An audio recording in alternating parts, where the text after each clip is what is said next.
तपस्वी आदर्श परिवार के राष्ट्रीय अध्यक्ष, देश के सच्चे सपूत योगी माथुर द्वारा महान देशभक्त राजीव दीक्षित जी के श्रद्धांजलि देते हुए भारत रत्न देने की मांग को लेकर दिल्ली के जंतर मंतर पर भव्य कार्यक्रम का आयोजन किया गया। साथ ही साथ राष्ट्रीय हित व सर्वहित की रक्षा हेतु अपने महान मृत्यु भूमि को समस्त बलिदानों महापुरुषों को उनका उचित सम्मान मिले, इसको लेकर अपने सैकड़ों कार्यकर्ताओं के साथ दिल्ली के जंतर मंतर पर प्रदर्शन कर रहे सरकार को ज्ञापन सौंपा गया। लोगों ने कहीं न कहीं तमाम बातें कही, तमाम चीजें कही। लोगों के द्वारा लगातार दिल्ली के मुख्यमंत्री योगी माथुर को बनाया जाए, इसकी मांग भी की गई है। देखते हैं दिल्ली की जनता क्या कहती है। खास तौर पर जो जनता इस वीडियो को देख रही है, वो लाइक, शेयर एंड सब्सक्राइब करना। देश को बचाने के लिए, मानवता को बचाने के लिए और आगे की पीढ़ी को बचाने के लिए जनता को डुबेगा। वो एक्सीडेंटली सीएम है, राजनीति का उसका मतलब कोई दूर दूर तक कोई गुण नहीं है, गुणों से भरा हुआ है। और विदेशी जो देशद्रोही ताकतें हैं उनके हाथों की कठपुतली है। सारा खुल कर बाहर आ चुका है। ये अंदर से खोखले हैं, ये अपना भी बेड़ा गर्क करेंगे, दिल्ली की जनता का भी बेड़ा गर्क करेंगे। दिल्ली की जनता, देश की जनता को जागरूक कर रहे होते थे। फरी फरी के चक्कर में राजधानी कैसे लुट गई। अच्छा, मान देशभक्त राजीव दीक्षित जी को श्रद्धांजलि जी नमन किया है और उनके आदर्शों पर चलने का संकल्प लिया है। हमने उनको भारत रत्न और 30 नवंबर को स्वदेशी दिवस की मांग की है। सर आपसे एक सवाल कि सर जैसे स्वदेशी शब्द आता है तो रामदेव बाबा को याद किया जाता है, और इस बीच में जिस तरह से आप लोग चाहते हैं कि राजीव दीक्षित जी को सम्मान मिले, क्या कहना चाहेंगे इस पर? देखिए, स्वदेशी में मेरा ये मानना है कि अपने यहाँ जी इस जंग की हम चीजें बनाए जी कि हम ग्लोबल लेवल पे कॉम्पिटिटिव साबित। ओके, जैसे आप देखिए जी, आजकल जमाना ग्लोबलाइजेशन जी, वहाँ पे स्वदेशी का हमें ये मतलब समझना पड़ेगा कि हम भी इतनी अच्छी चीजें बनाए कि दूसरे कंट्रीज वाले भी हमसे लेना चाहे। ठीक है, ये हो गया लिबरलाइजेशन में इसका ये मतलब। दूसरे के जो इंडियन सिस्टम है उसको अपने को इंडियनाइज करना है, क्योंकि हम बाहर की पुस्तकों, बाहर की नॉलेज के बेसिस पे अपना सिस्टम नहीं बना सकते। हमें अगर अपने देश में एक गर्व लेके आना है, सेल्फ प्राइड, तो हमें अपने आप को इंडियनाइज करना पड़ेगा। हमें अपने कॉन्टेक्स्ट से देखना पड़ेगा कि हम चीजों को कैसे लें, ना कि विदेशी आंखों से। बहुत बड़ा कार्यक्रम किया, बुक का भी लॉन्च किया गया है। तमाम इस तरह की चीजें क्या जागरूक करेगी समाज को? समाज को जागरूक होना पड़ेगा, समाज के लिए मजबूरी है। अगर समाज जागरूक नहीं होगा तो ऐसी लंबी गहरी खाई में जाके गिर जाएगा, जहाँ से वापसी करने के लिए जो सदियां लग जाएगी, उनकी पीढ़ियां खप जाएंगी। तो समाज को जागरूक कर तो रहे हैं देश के प्रधानमंत्री, तमाम चीजें लेकर आ रहे, तमाम कहीं ना कहीं जो युवाओं के लिए होगी, बुजुर्ग के लिए होगी, महिलाओं के लिए चीजें लेकर आ तो रहे हैं। अगर देश के राजधानी को बचाओ, जहाँ पर मैन एक दशाहीन भ्रष्ट लोगों का कब्जा हो चुका है, हमें इसका भविष्य जो दिख रहा है, तो हमारी आत्मा कांप जाती है कि वो किस तरीके के जो तंत्र है जिसके नीचे हम जी रहे हैं, सांस ले रहे हैं, और 24 घंटे का माहौल हम महसूस कर रहे हैं। इसके लिए हमने वकीलों की, डॉक्टरों की, मास्टरों की, प्रबुद्ध लोगों की, किसानों की, जवानों की एक टीम संगठन तैयार किया है, जो अगले महीने से दिल्ली में हर क्षेत्र में 70 के 70 विधानसभा क्षेत्र में उतरेगा और वहां पर अपने विचारधारा, राजीव दीक्षित की विचारधारा को लेकर चलेगा। और हम पब्लिक को बहकाने नहीं, हम पब्लिक को समझाने चले हैं। अधिकारी बनो, अपने मूल्य को पहचानो, अपने वोट के मूल्य को पहचानो, और आप किस तरीके से प्रलोभन है, किस तरीके से आप अपने आपको शोषित करवा रहे हो, ठग रहे हो, तो उसको जागृत करना पड़ेगा।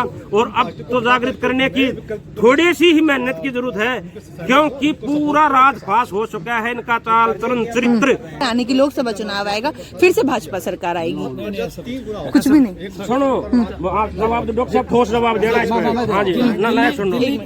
असेंबली का मामला दिल्ली प्रदेश की बात है, तो पिछले 10-9 सालों में सिर्फ यहाँ लूटमार है, धोखे की सरकार है यहाँ पे जी, विज्ञापनों की सरकार है, कूड़ा करकट गंदगी, अस्पतालों की हालत देखिए, स्कूलों की हालत देखिए, टॉक्सिक पोल्यूशन। अच्छा सर, आप तो जिसके बाय प्रोफेशन डॉक्टर हैं, तो तमाम चीजें आप तो देखते ही होंगे कि पहले के हालात क्या थे और अब के हालात में क्या फर्क है। बदतर हुए हैं जी, और Delhi has been converted into toxic gas chamber. Okay, environment minister of India environment minister of India and Delhi के सीएम को क्रिमिनल नेग्लिजेंस के लिए चार्ज किया जाना चाहिए। लोक सेना हिंद यदि सत्ता में आती है तो हम इन महानुभावों को क्रिमिनल नेग्लिजेंस के लिए कोर्ट। अच्छा सर, जैसे अभी आपने बोला कि पोल्यूशन पर, तो जैसे पोल्यूशन तो आपको पता है कि हर साल आता है और शायद इस साल का स्तर जो पोल्यूशन का वो दिन पे दिन ज्यादा ही बढ़ता जा रहा है। एज कम्पेयर सरकार इसके लिए कुछ अलग और बड़ा कदम क्यों नहीं उठाती है? छोटे से एग्जांपल देता हूँ, 41 मजदूर फंस गए टनल में, तो पूरे देश ने चौकन्ने होकर उनको बचाया। जी देखिए, दिल्ली और एनसीआर में जो लगभग 2.5-3 करोड़ जनता है जी, उनको स्लो डेथ के लिए मजबूर किया जा रहा है। स्लो डेथ के लिए ये किसकी जिम्मेदारी है, ये बताइए। पॉल्यूशन का मामला इस ढंग से देखिए आप, तो आप देखेंगे तो आपको समझ आएगा किस प्रकार से the whole citizenry has been put to slow death. अच्छा एक बार चाहते हैं केजरीवाल का घमंड भी तोड़ना चाहते हैं, उसका रिकॉर्ड भी तोड़ना चाहते हैं और उसके पर केजरीवाल खुद ही कह रहे हैं कि हमें राजनीति करना नहीं आती और तमाम वही जनता कहती है कि राजनीति बिल्कुल भी नहीं करते। वो आम आदमी है, वो आम जनता से जुड़े हुए हैं। 24 घंटे में ना कहीं एक बार माता सरस्वती जुबान पा जाती, सच्चाई होती। अच्छा। वो कहता है ना राजनीति करने नहीं आती जी। वो बिल्कुल ठीक कह रहा है तराजे। वो ऐसा मूर्ख और धूर्त है, वो खुद भी डूबेगा, जनता को भी डूबेगा। वो एक्सीडेंटली सीएम है, राजनीति का उसका मतलब कोई दूर दूर तक कोई गुण नहीं है, गुणों से भरा हुआ है।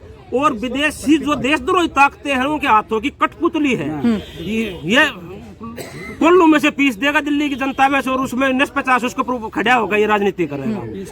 ठीक है। और कोई क्षेत्र ऐसा नहीं है दिल्ली का जहाँ पर पूरे अखबार दिल्ली की समस्याओं से भरे आते हैं। हम मनगढ़ंत बातें नहीं कह रहे हैं। तराई माराम तराई में मची हुई है। अगर आज राजनीति नहीं सुधारी ना, और तो वो हाल हो जाएगा जो दिल्ली की धरती। अच्छा, अगर आप लोग को मौका मिलता है, सीट मिल जाती मान लीजिए, तो क्या आप लोग बदलाव करेंगे? हम 100 के 100 ऐसा बदलाव करेंगे। शिक्षा का क्षेत्र हो, चिकित्सा का क्षेत्र हो, हर डिपार्टमेंट विभाग में जो हमारे पास शक्ति सामर्थ्य होगा, हम उसमें 100% संपूर्ण निष्ठा भाव से कार्य करेंगे। और वो करके दिखाओगे जो दिल्ली की जनता या आम मतदाता या नागरिक सपने में भी नहीं सोच सकता, क्योंकि वो बहुत उच्च क्वालिटी का अधिकारी है। उसको भिखारी बना दिया गया है इन बसों की टिकटों के लिए, बिजली पानी की 200 यूनिटों के लिए। हम इन वोट बैंक को भी तोड़ेंगे, और जो वोट बैंक घर से नहीं निकलती, अगर ये राजनीति को बेकार समझ लिया, उसको निकालेंगे। इसके लिए 70 विधानसभा में या गया, ये हम कैसे बुला के राजनीतिक से बुलाएंगे, ये हमारे जादूगर हैं। अच्छा। और ये जादू दिखाएंगे, जादू दिखा के पब्लिक ने इकट्ठा करेंगे, जैसे डमरू बजाना पड़े है ना जनता को बुलाने के लिए, मतलब जनता को आकर्षित करने के लिए आप बुलाएंगे। हेलो ऑडियंस, मैं हूँ आपके सामने विश्व दुनिया के पहले सरदार जी जादूगर। अच्छा। मुझे 6000 से ऊपर अवार्ड मिले हुए हैं। इंडिया के 700 से ऊपर शहरों में शो कर चुका हूँ। दिल्ली में सबसे पहले हाथी मैंने क्या किया था। अच्छा। और मेरे सिवा कोई जादूगर नहीं है जो हाथी क्या करता हूँ, और हाथी नहीं था मैंने ला दिया था अपनी जादू से, और सच्चाई के लिए बनी। और जब यहाँ पर दुनिया में लोग शुरू हुए थे तो सभी विश्वास करते थे, जागृति। मैं एक जादूगर हूँ, अपने जादू के माध्यम से बताता हूँ। जादू का मतलब है जागृति। हर इंसान उतना बड़ा जादूगर है अपने क्षेत्र में, सभी जादूगर है अपने अपने क्षेत्र में, तो उतना बड़ा जादूगर है जितनी उसको जानकारी है। तो मतलब सरकार भी जादू करती है? दुनिया में कोई ऐसा इंसान है जो जादू नहीं करता? क्या राम राज्य में जादू नहीं था? क्या राम मंदिर बन गया सर? नहीं, वो तो हमारा आदत नहीं है ना। हाँ। मतलब कि जादू आप हमारी आस्था का मंदिर, वो हमारी आस्था का मंदिर। और यहाँ पर मैं एक अपने माध्यम से, योगी जी जो है हमारे मित्र हैं जी, तो हमारे सभी मित्र हैं यहाँ पर आए हुए हैं। अपनी निष्ठा जी और अपनी सच्चाई के ऊपर कर्म करना चाहिए। जो रिश्वत कि हम 70 विधानसभा में एक 70 कार्यक्रम रखना चाहते हैं, जागरूकता अभियान। उसके लिए हमसे संपर्क करें, चाहे वो हमारे साथी सहयोगी सपोर्टर के रूप में हो, उम्मीदवार के रूप में हो, हमारे आशीष आशीर्वाद देने के रूप में हो, या हमारा मार्गदर्शन करने के रूप में हो। हम हर वर्ग का, युवा शक्ति का, नारी शक्ति का, वृक्ष शक्ति का और पूरे क्षेत्र का, सभी का हम विचार को मानने वाले हैं कि किसी ना को धनवान को मानने वाले हैं, कि किसी को धन दे रहा है, या कोई ना हम किसी की प्रसिद्धि को मानने वाले। विचार शुरू से वरिष्ठों का, मैं एक एडवोकेट भी हूँ, भारत मानवता संघ का राष्ट्रीय सेक्रेटरी। मेरा कहना कि सरकार और जन जन की यही पुकार, अब की बार जनता की सरकार। संविधान में पार्टी नहीं है, पार्टी के नाम लेना सौ हत्या के पाप के बराबर है। ईवीएम में चुनाव चिन्ह नहीं होना चाहिए। सर एक बात बताइए, हाँ, जिस तरह से तमाम लोग ईवीएम पे अब सवाल उठा रहे हैं हाँ, कि ईवीएम में घोटाले होते हैं, हाँ, अब लोग अब क्यों जागरूक हुए हैं? तब क्यों नहीं जागरूक हुए थे? तब जब इन्हें वोट देने गए थे वहाँ पे ईवीएम एक बात दिया था ना। सुनिए, डॉक्टर के पास तब कब जाता आदमी जब बीमार होता। आज दर्द इतना बढ़ गया है, चाहे महात्मा गांधी का आंदोलन हो, चाहे जब प्रकाश नारायण का आंदोलन हो, चाहे अन्ना का आंदोलन हो, इस देश के गुलामों दलालों का दारा 2024 की आजादी की लड़ाई आज 543 आदमियों के लिए हम जो क्रांतिकारी आज इस संदेश के देने के लिए देश को खड़े हुए हैं, जिसमें हमारा मिशन है। ये तो 33% आरक्षण देना चाहते हैं, हम 50% आरक्षण देना चाहते हैं, मातृशक्ति भी 50% और 543 में 271 आप जैसे बच्चों को हम देशभक्ति का बढ़ाते हुए उस मिशन को 2024 में जागृति अभियान के लिए आगे बढ़ाएंगे। जय हिंद, जय भारत, जय जवान, जय तो जाहिर तौर पर तमाम लोग आपके साथ जुड़े हुए थे। डॉक्टर दुआ भी हमारे साथ बहुत जुड़े थे, हम इनसे भी बात करेंगे। क्या कहना चाहेंगे दुआ साहब, जिस तरह से एक विलक्षण शक्ति के व्यक्तित्व थे जिनको मौत नहीं मारा गया, हत्या की गई।